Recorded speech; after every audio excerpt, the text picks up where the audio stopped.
Assalamualaikum warahmatullahi wabarakatuh. Kenalkan, nama saya Tifrain Tamaskan dengan NIM B1D1 dari kelas 2019B. Di sini saya akan memaparkan PowerPoint yang telah saya buat yang berjudul Gangguan Fungsi Pankreas. Pokok bahasan yang akan saya bahas yang pertama ada pengertian pankreas, yang kedua fungsi endokrin pankreas, yang ketiga fungsi eksokrin pankreas, yang keempat pemeriksaan fungsi pankreas, yang kelima metode pemeriksaan fungsi pankreas, yang keenam cara kerja voltometer, dan yang ketujuh interpretasi hasil pemeriksaan. Apa itu pankreas? Pankreas adalah organ kelenjar yang memanjang pada dinding posterior abdomen tepat di belakang lambung yang memiliki beberapa fungsi dalam sistem pencernaan. Pankreas dikelilingi oleh hati, limfa, kantong empedu, dan juga usus kecil. Separuh pankreas berada di antara limfa dan lambung, sedangkan bagian lainnya yang disebut kepala terhubung dengan bagian utama usus kecil yaitu duodenum atau usus 12 jari. Fungsi pankreas layaknya endokrin. Ia melepaskan beberapa hormon penting bagi tubuh yang mengalir dalam darah seperti somatostatin, insulin, glukagon, dan pankreatik polipeptide. Pankreas merupakan salah satu organ di dalam sistem pencernaan yang bertugas melakukan sekresi pada enzim atau geta usus agar dapat menghancurkan makanan. Fungsi pankreas terbagi menjadi dua, yaitu fungsi eksokrin dan endokrin. Fungsi endokrin pankreas. Kelenjar endokrin adalah kelenjar yang menyalurkan produknya ke dalam peredaran darah. Fungsi endokrin pada pankreas adalah mengeluarkan hormon, yaitu hormon insulin dan juga hormon glukagon. Kedua hormon ini berperan dalam mengatur kadar glukosa atau gula dalam darah. Hormon insulin akan mengikat glukosa dari darah untuk dibawa ke berbagai jaringan di dalam tubuh. Agar bisa digunakan sebagai energi, hormon insulin ini juga penting bagi tubuh karena membantu hati menyerap glukosa dan menyimpannya sebagai glikogen. Glikogen berguna sebagai cadangan energi saat tubuh membutuhkan energi ekstra. Saat glukosa dalam darah terlalu rendah, hormon glukagon yang akan memisah kembali glikogen di dalam hati menjadi glukosa. Kemudian fungsi eksokrin pankreas. Kelenjar eksokrin adalah kelenjar yang mengeluarkan produknya melalui suatu saluran menuju ke permukaan tubuh atau jaringan lain di dalam tubuh. Contohnya adalah kelenjar air liur, kelenjar keringat, dan kelenjar saluran cerna. Sebagai kelenjar eksokrin, pankreas menghasilkan enzim pencernaan yang dialirkan ke saluran cerna. Misalnya enzim tersebut memiliki fungsi masing-masing. Misalnya enzim dipakai untuk menguraikan lemak, kemudian kemotripsin dan tripsin untuk mencerna protein, serta amilase untuk menguraikan karbohidrat. Pemeriksaan enzim amilase dan lipase terdiri dari 3 pemeriksaan. Yang pertama yaitu pre-analitik, kemudian yang kedua analitik, dan yang ketiga pasca analitik. Kita masuk pada pemeriksaan amilase. Pada tahap pra-analitik yaitu metode yang digunakan yaitu kolorimetri, di mana prinsipnya yaitu substrat akan diuraikan oleh enzim amilase di mana hasilnya berubah oligosakarida dan hidrolisa oleh A-glukosidase menghasilkan glukosa dan P-nitropenol. Peningkatan P-nitrophenol ini sebanding dengan aktivitas amilase dalam sampel. Kemudian alat yang digunakan pertama adalah slit amilase, yang kedua tabung reaktif, yang ketiga slit kuning, yang keempat slit biru, yang kelima mikropipet 1000 mikron dan 100 mikron, yang keenam tabung berlabel T, dan yang ketujuh fotometer. Bahan yang digunakan adalah yang pertama serum, reagen amilase, kemudian tisu, dan brosur pemeriksaan amilase.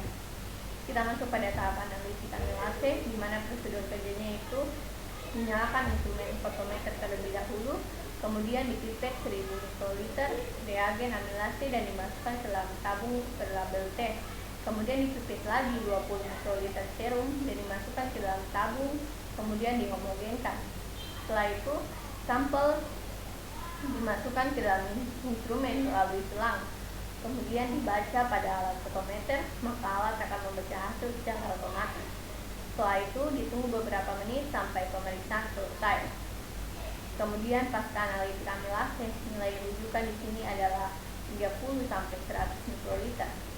Interpretasi hasil peningkatan kadar amilase dapat terjadi pada pankreatitis akut, sedangkan penurunan kadar amilase dapat terjadi pada pankreatitis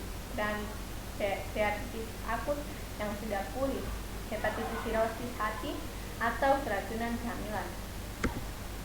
Kemudian kita masuk pada tahap praanalitik pemeriksaan lipase, di mana metode yang digunakan di sini juga metode kolorimetri. Alatnya yaitu fotometer, kit lipase, kemudian tabung reaksi, kemudian tip biru, tip kuning, tabung reaksi, mikropipet 1000 mikron dan 100 mikron, dan juga ada tabung berlabel T. Bahan yang digunakan di sini ada reagen lipase, tisu, dan juga sampel serum.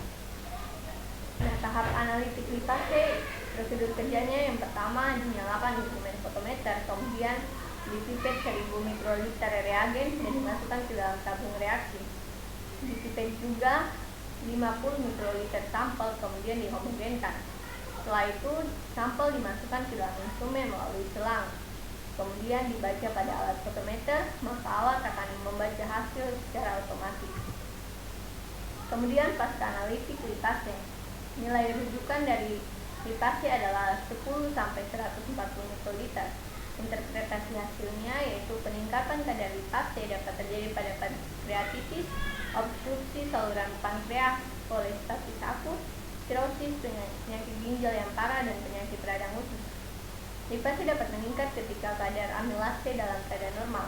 Kemudian lipase dapat meningkat lebih lama dalam serum dibandingkan amilase pada pasien pankreatitis. Kemudian metode pemeriksaan amilase dan lipase ini ada dua, yaitu metode enzimatik dan kolorimetri. Kita masuk pada prinsip metode enzimatik kolorimetri. Amilase yaitu substrat 4,6 ethylidene metopenil A-D-maltoheptaloside akan diuraikan oleh enzim alfa amilase, di mana hasilnya berupa oligosakarida akan dihidrolisa oleh alfa glukosidase menghasilkan glukosa dan P-nitrophenol. Kemudian peningkatan P-nitrophenol ini sebanding dengan aktivitas amilase dalam sampel. Kemudian prinsip dari metode enzimatik kolorimetri lipase yaitu 1,2-odilosil targlicerol 3 glutamik asid atau 6-metiresorufin ester ditambahkan pada suatu mikroemulsion yang akan dipecah oleh lipase menjadi keolipase dan bile asid. Kombinasi kolipase, bile asid, dan substrat akan mengalami penguraian oleh enzim lipolitik dan ekstrase hingga menghasilkan metiresorufin ester yang dengan cepat terdegradasi menjadi metiresorufin yang berwarna. Intensitas warna ini sebanding dengan aktivitas lipase dalam sampel. Kemudian cara kerja fotometer itu ada dua. Yang pertama itu persiapan sampel, kemudian pengukuran sampel. Nah, pada persiapan sampel ini cara pertama yang dilakukan yaitu fotometer disambungkan dengan sumber arus listrik 220 volt, kemudian ditekan tombol power. Setelah itu, instrumen dibiarkan stabil dengan didiamkan sekitar 10 menit. Kemudian selang peristaltik dan pompa dihubungkan. Setelah itu, sebelum digunakan untuk analisis sampel, alat dicuci dahulu dengan aquabides dengan cara selang aspirator dicelupkan ke dalam aquabides, lalu tekan tombol washing pada monitor. Maka aquabides akan terhisap ke dalam air dan dilakukan proses pencucian. Pencucian dilakukan untuk mendorong gelembung-gelembung udara atau kontaminan yang terdapat di dalam selang untuk masuk ke pembuangan.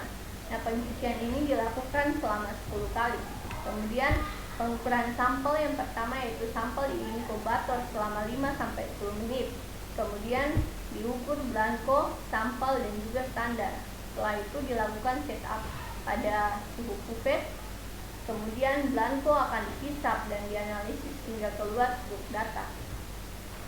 Nah, interpretasi hasil amilase, kemudian interpretasi hasil lipase. Kita masuk pada interpretasi hasil Amilase di mana peningkatan kadar amilase dapat terjadi pada pankreatitis akut. Kemudian penurunan kadar amilase dapat terjadi pada pankreatitis akut yang sudah pulih, hepatitis, sirosis hati, atau keracunan asam nilai. Kemudian interpretasi hasil lipase yaitu peningkatan kadar lipase dapat terjadi pada pankreatitis, obstruksi saluran pankreas, kolestatis akut, sirosis, penyakit ginjal yang parah, dan penyakit radang usus. Kemudian pada pankreatitis, serum lipase akan meningkat. Peningkatan terjadi setelah 36 jam. Lipase dapat meningkat ketika kadar amilase dalam keadaan normal. Lipase juga dapat bertahan lebih lama dalam serum dibandingkan amilase pada pasien pankreatitis. Kemudian nilai kritis lebih dari 500 mikroliter. Nah, kesimpulan yang dapat diambil dari pemaparan materi yang telah saya paparkan ini, yang pertama, pankreas merupakan salah satu organ di dalam sistem pencernaan yang bertugas melakukan sekresi pada enzim atau getah usus agar dapat menghancurkan makanan. Fungsi pankreas ini terbagi menjadi dua, yaitu fungsi eksokrin dan juga endokrin. Kemudian, pemeriksaan enzim amilase dan lipase dapat dilakukan pada alat fotometer menggunakan dua metode, yaitu metode enzimatik dan juga metode kolorimetri. Demikian pemaparan materi yang dapat saya paparkan. Kurang dan lebihnya mohon dimaafkan. Terima kasih.